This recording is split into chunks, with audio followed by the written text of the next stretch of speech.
Wonderful good morning, dear viewers watching Lumen TV Zambia on channel 101 on Topstar Decoder. But I know that there are also some who are following us on Facebook and YouTube. And to all of you, welcome to Lumen TV Zambia. You are with me, Sydney Mwamainda, joined by Vincent Perry. Vincent, welcome to the program. Thank you so much, Sydney, and welcome, viewers. Yes, Vincent, the stories we have today, and dear viewers, you can participate. You are most welcome with your comments and your phone calls. We have a story to do with the Tazara, which is reportedly to be coming back on board and enhance what Tazara does best. We also have issues to do with suicide. People continue, unfortunately, to commit suicide. We'll also look at a story where in sports, the Zambian teams were seen to progress to the second preliminary rounds of the CAF Champions League and CAF. Vincent, I'm a layman in these things. Yeah. Simply CAF. CAF, yeah? Actually, earlier I said it well, is it? Yeah. So let's begin, Vincent, with the issue to do with Tazara. So Zambia, Tanzania, and China sign a $1.4 billion USA Tazara revitalization deal. Zambia, Tanzania, and China have signed a landmark $1.4 billion Tazara revitalization agreement, marking a major step toward restoring and modernizing the Tanzania-Zambia Railway Authority, Tazama. Vincent, we have a video to this effect. Maybe we look at that and then we pick it up from there. There we are, dear viewers. Zambia, China, and Tanzania have sealed the Tazara revitalization project agreements. The project will cost $1.4 billion US, with an initial $1.1 billion invested and $238 million reinvested into operations. Works will include the rehabilitation of the railway track from Dar es Salaam to New Kapirimposhi, the upgrading of major workshops, and the purchase of 34 locomotives, 16 passenger coaches, and 760 wagons. At the signing ceremony, Transport and Logistics Minister Frank Daly said the project is not just about restoring a railway line, but reigniting regional integration, economic growth, and shared prosperity. It is about giving our farmers, traders, and industries a lifeline that connects them to markets across borders and beyond.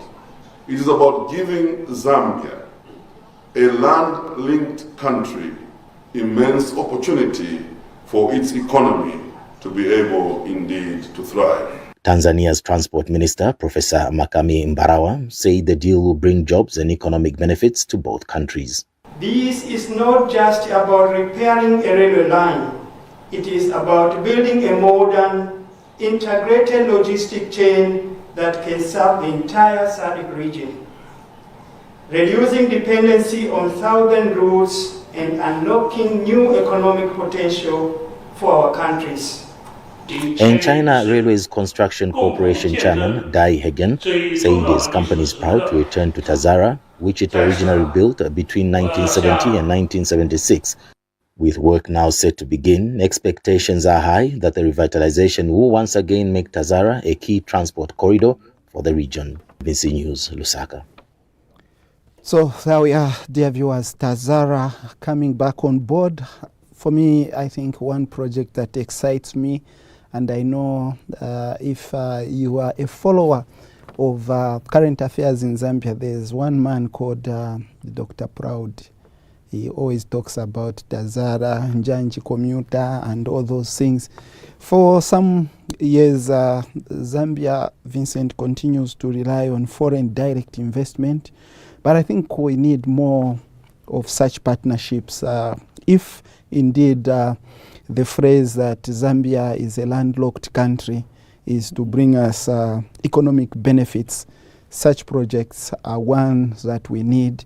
But I was saddened in the period of late President Michael Sata, when there was talk of revitalizing the Tazara, and then Professor Clive Chirwa was brought on board, and then he showed us those PowerPoint presentation of electric trains and the like.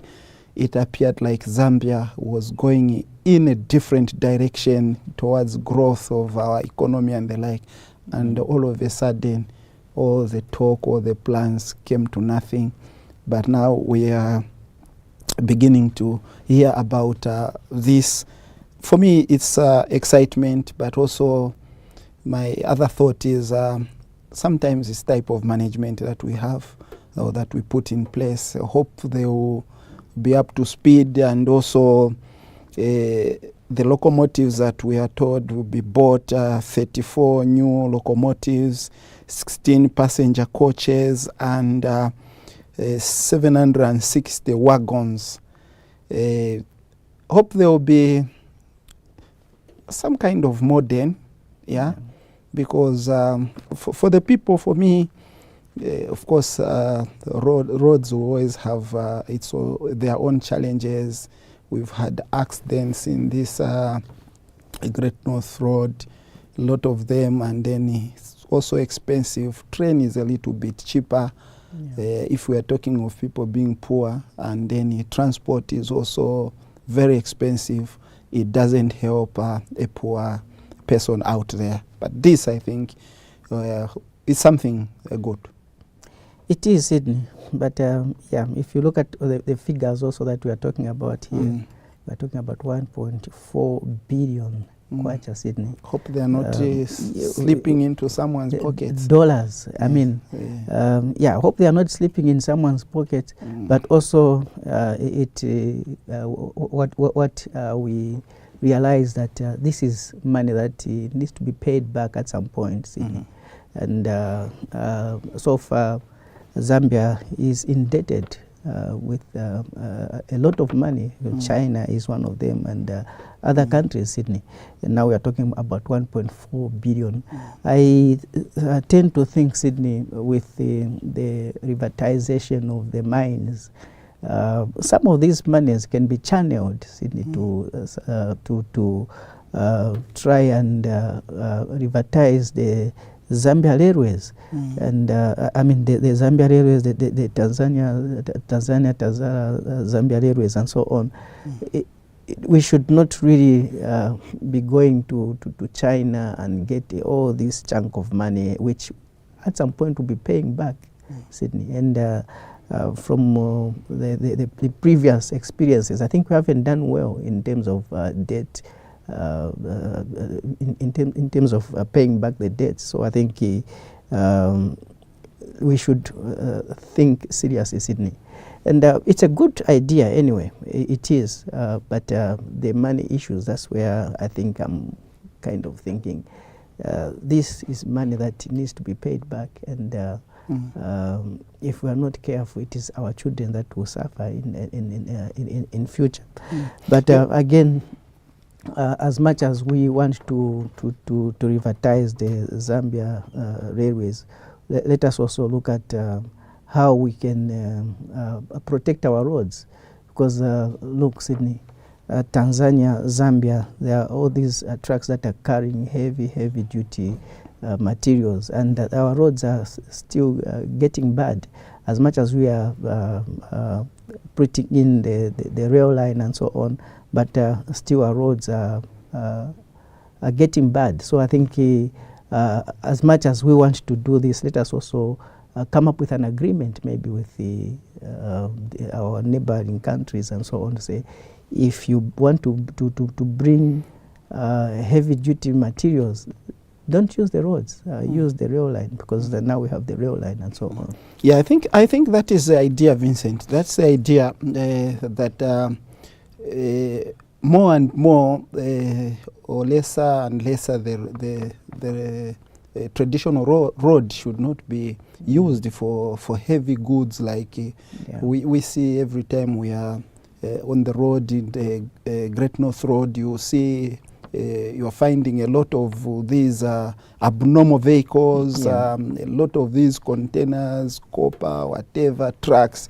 on the road. So coming on board with the railway line, I think that is one thing that it comes to address without a doubt. You see the 760 wagons, I think that is the things that carries the katundu, so to say.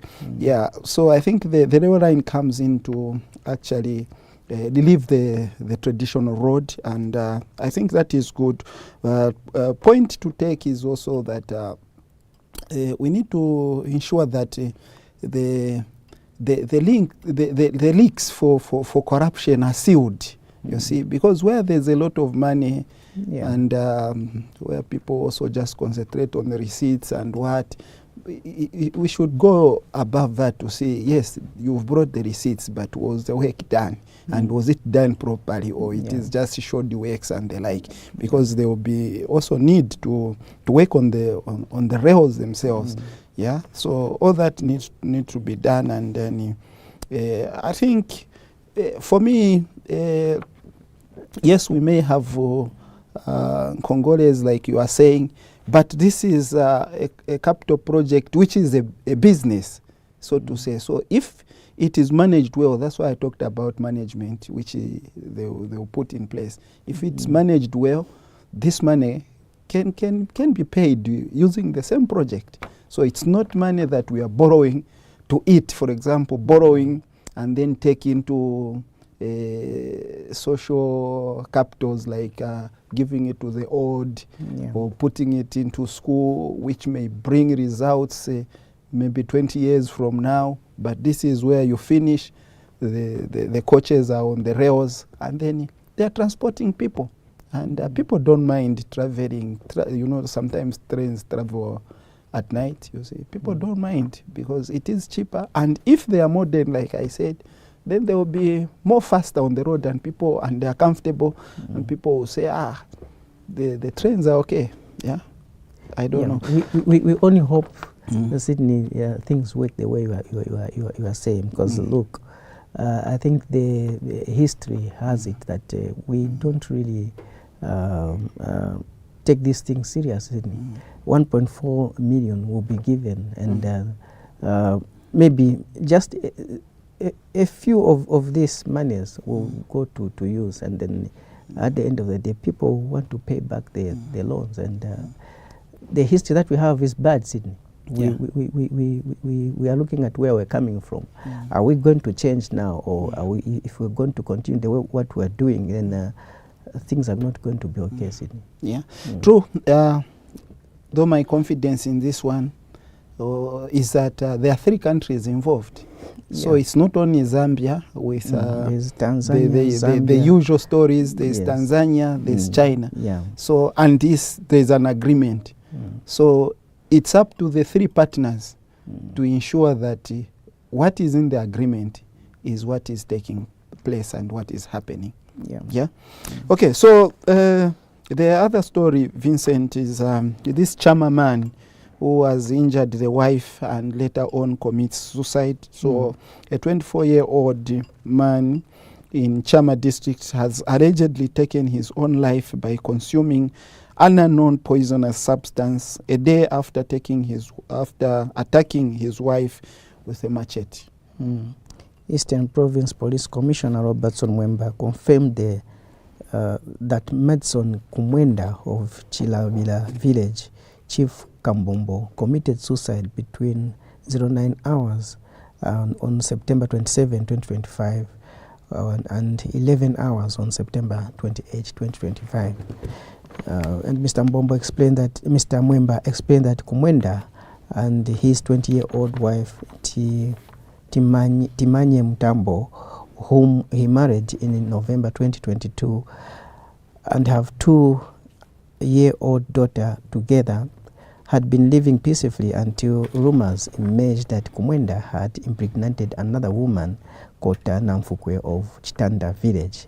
He said the confrontation over the allegation turned violent on September 27, 2025, when Kumwenda allegedly attacked his wife with a machete, leaving her with severe injuries, including a deep cut on the back of the head and neck, and amputated finger and multiple bruises. Sydney, yeah, so Sydney, this is what happened out of infidelity, so to say. This man was married happily, and there's these rumors that came on, we don't know how true they are, and that he impregnated a woman. And because of that, the confrontation with the wife started, and he decided to hit the wife with a machete. She had bruises, amputated finger, and so on. And upon doing that, he knew that he had committed a serious offense, of course, and he took an unknown poisonous and died. Yeah, so Vincent, for me, first I look at the age of these two people. Yeah.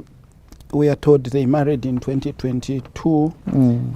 That is minus 3 years from 2025, or from now, meaning that, and the man we are told is 24, meaning he was 21, and the lady we are told is 20. Meaning she was 17.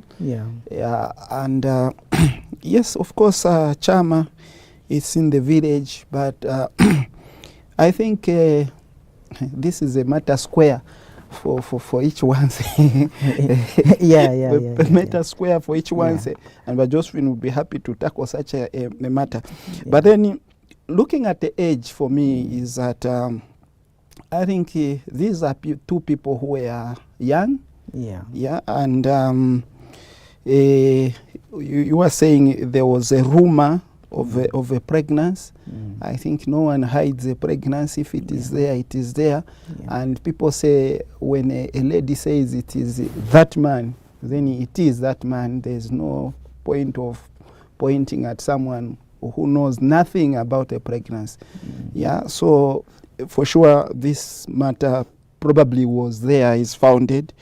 But it's the matter of handling it. Like I'm saying, this Zambian standard, unless we are talking about Europeans, you talk of a lady who is 17, you talk of a guy who is 21, you say they're mature enough, but even there, they will just say they are girlfriend and boyfriend.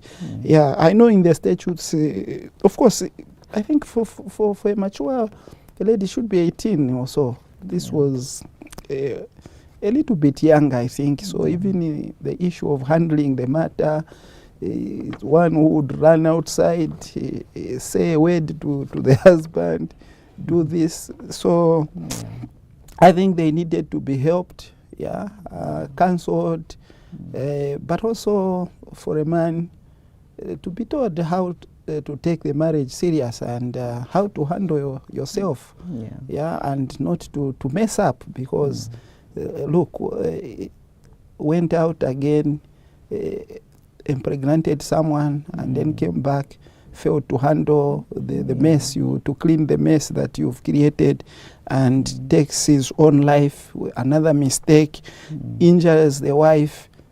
So it was mistake after mistake, mess after mess, which is not good. How I wish that societies can continue to have elders who can sit down, ladies and gentlemen, whenever they're in such situation, and maybe something that I tend to think that some people may not know very much up to now. There are people who still take it that once you pregnant a woman, then you have to marry. It shouldn't be like that, because we see people ananipasa mimba afu nikache kunikwatira afu nasafuna and the like, and I mean there are even big people in families who force people no chifukwa pasa mimba sufu no funoza kwatira chewa mineoja. But it shouldn't be like that. There should be love there, and there should be agreement. The two parties agree, no, okay, this has happened, but of course we wanted to get married in future, and they're like, and let's understand. Otherwise we end up with such, which is not good. Well, Sydney, I think well put. For me, I think the first thing that came to mind also was the age, Sydney. 20 years old, and the man only 24 years old. Meaning that the lady got married when she was about 17 years old, and that is below the required age. I should think. I need to be corrected there. And for the man also, I don't think there was maturity in what he was doing, and obviously it could be a situation where he got married because maybe there was a pregnancy even with the same person that he ended up marrying.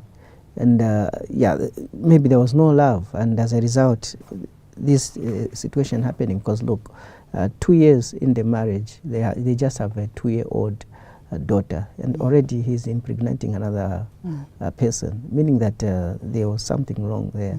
And so it's like you have problems here. Yeah. You think you can solve them by going yes. elsewhere. Yeah. Yeah. And now look, now the 2-year-old daughter has remained without a father. Without a father. And the mother is injured. Yes. And a deep cut in the head. We don't even know what. We don't know what will happen next. Yeah. You see. Yeah. So. Yeah. So I think, like you said, Sydney, this is a topic for the Chwanse crew. Yes, it is a topic for the Chwanse crew. If they are listening, Sydney, I think they can give us what they think about this before they tackle it on, is it Wednesday when they will be talking about Chwanse? Chwanse on Friday. Yeah, so they tell us what is it that they make out of it. But for me, bottom line is that we need to always, sometimes when people get married, in some communities, better for those who like maybe go to church and they like, then if they marry in church, then there are lessons.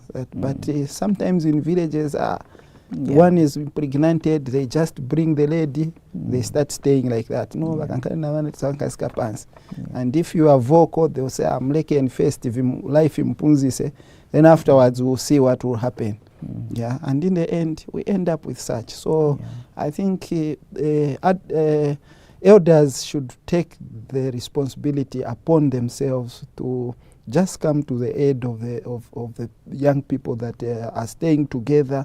Even when they've not called you, just need to take it upon yourselves to organize for them, sit them down, instruct them, and we'll lessen such things that we are talking about, Vincent. Yeah. Okay. The other story, Vincent, is about what? Yeah, the other story is about President Hakainde Hichilema on a 3-day visit to the United Kingdom. President Hakainde Hichilema has left for the United Kingdom on a 3-day working visit aimed at strengthening bilateral relations and promoting investment opportunities for Zambia. In a statement issued by State House, the President is scheduled to meet His Majesty King Charles III in Scotland and the King's in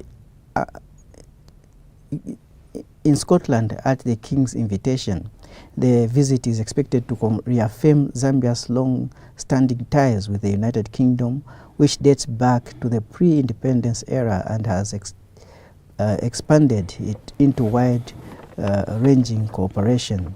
While in London, President Hakainde Hichilema will attend an investment forum that will bring together business leaders and policy stakeholders to explore opportunities for deeper economic collaborations. So, yeah. So this the president, yes, he has traveled. Yeah. You know, every time I hear traveling for a working visit to go and who investors, these are stories that we hear most of the time when Red Break is traveling. You know, it's not only now, but little do we get the feedback when, for example, the investors have been wooed and then they've come here and then they've started something. Rarely do we hear that, no, remember that time when I went this side, these are the people that have come and this is what they are starting and the like. So we've gotten a report, and then the report card again will come, no, I went, I met this. But when they come and begin to do the investment that we are hearing about, we don't get feedback. Yeah. Communication is always breaks down. Yeah. Yeah, Sydney. Yeah, usually that's what happens. And I mean, head of states will go and come back, but really nothing really to talk about. And this invitation is by the King, His Majesty the King of Charles III. Charles III. And yeah, for me, I don't know really, because in England, Sydney, the King is a ceremonial leader.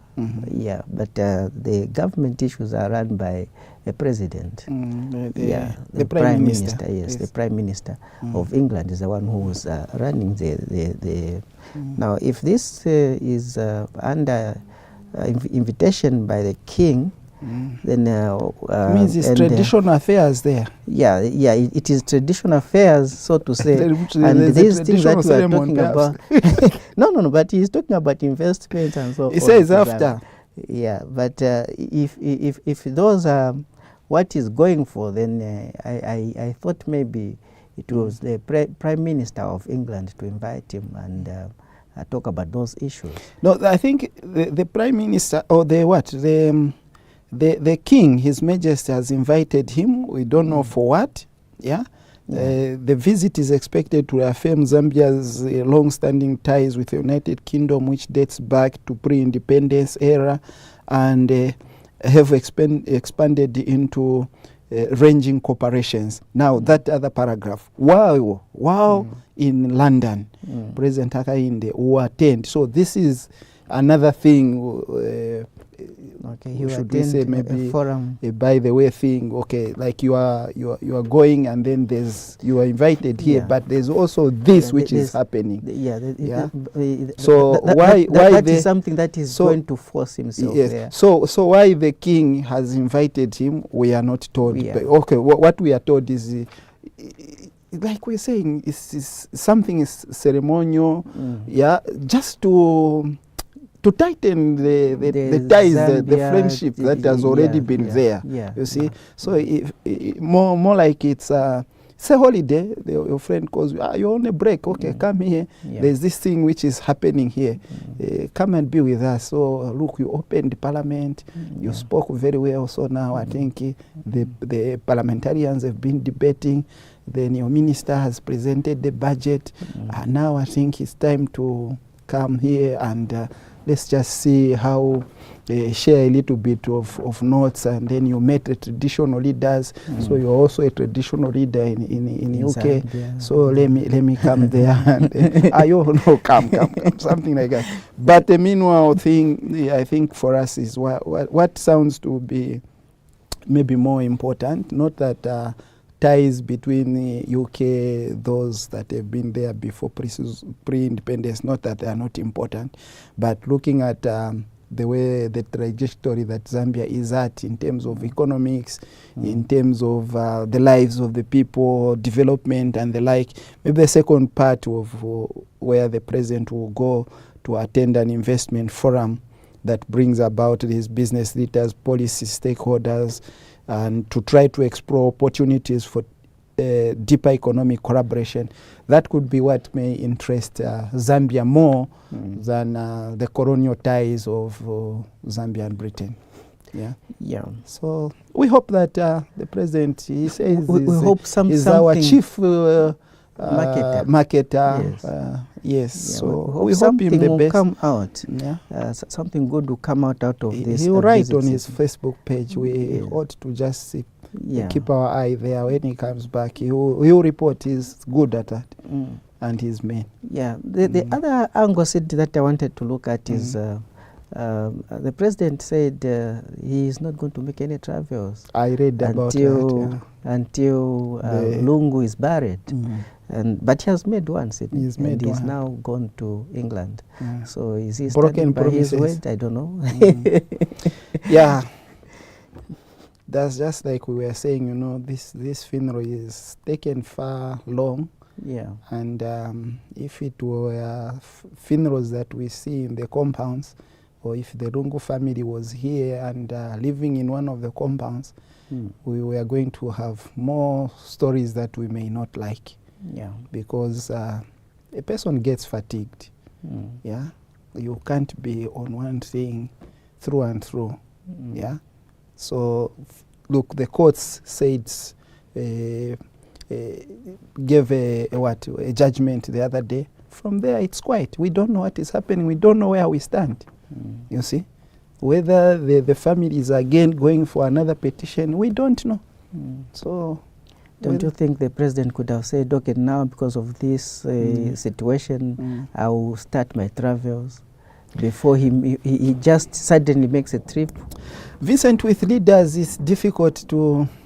I'm not defending him, but I'm saying because he is not here to answer for himself. But just from what I think, from what is you that think, people will make perhaps people will make their own judgment. Whether he has forgotten what he said or he remembers, I don't know. But I want to take it that with leaders, sometimes it's not like everything that they need to be every time to be telling you. Sometimes you make your own judgment. They make their own judgment. They take this step. Today they say this, tomorrow. It's not good. It's not good. It's not good, but because I don't know. What you are saying, Sydney, people take word as it is, Sydney. Yes. Vincent, let me also connect. Remember last time we were in Soloway's at the ordination? Yes. The man who was representing the president said the president did not come for this event here because of the funeral of the president, of the former president, yes. But even here, the president has been going to some traditional ceremonies. The other day I was questioning myself when he attended another traditional ceremony. I was like, okay, going for prayer at the ordination and going for a traditional ceremony, which one is important? I asked myself, which one is important? I would rather go for mass. I would rather go for prayers, because at the ordination, it's not just a ceremony. It's prayers, it's mass. So you go there, you attend, you are even praying for those who are still believing. You see? But when you go to a traditional ceremony, do you even have time to reflect, to say, okay, there are some people who are suffering? It's dancing and everything, you see? So that's what I'm sitting. I'm saying people take word as it is. Yes. And as a result, if the president said this, I'm not going to do, and then he decides to change, inform the people again to say now, because it has taken long. Because it's King Charles, I'm going. Yeah, that's what people now will say. Because it is King Charles, he's going. Because it is a traditional ceremony, I will go. Because it is church, no, I'm not going to go. So this is what people now will be saying. So I think the president should be careful. If you say, I'm not going to do this, I'm not going to do it. And if you decide to change your mind, inform the people. That I've changed my mind now because of this and that. This is the new situation. I hope those people who the advisors, the advisors, and all those. The president once said, "I've got an eagle eye." Of course, not at him. He has people. Hope they've noted, because people have written about it on social media, and the president and his men are on social media, and they will be able to tell him, say, hopefully when he comes back, you explain why he left and gave his back to what he had said. Of course, one thing he has said is he's not going to be making promises. People have also interpreted that as a self-confession. That it's not easy to deliver everything and some things. Vincent, you want to talk about the Zambian teams that have proceeded. I was amazed what result Zesco produced, 5-0. And I saw some photos or a video, Babo Maritole excited, greeting the players, congratulating them. It was wonderful for Zambia. That's what we need. That's what we need, Sydney. For a long time, Sydney, Zambian clubs have not done so well in this competition, the CAF Champions League and the CAF Confederations Cup. Most of the times we've seen Zambian teams would go at the preliminary level, they are eliminated. But this time around, they are still in the preliminary rounds, but I think they have done very well. If you look at Zesco United, the team that you have just talked about, they went away in Gabon. They were beaten by 2-0 in CAF Champions, in CAF Confederations Cup or CAF organized games. If you are down by 2-0, overturning the 2-0 is usually very, very difficult. But they came home here and managed to beat the Gabonese team by 5 Vincent, I'm goals to being 0. given signals now for the second time that we need to wrap up. I'm sure we want to end with what we saw the Copper Belt Province Minister Elisha Matambo, who confronted traffic police officers who had mounted a roadblock. But Vincent, for me, the words that the minister kept repeating. Yeah. Do you want to make this government unpopular? Yes. That is just what is at heart for him. Yeah.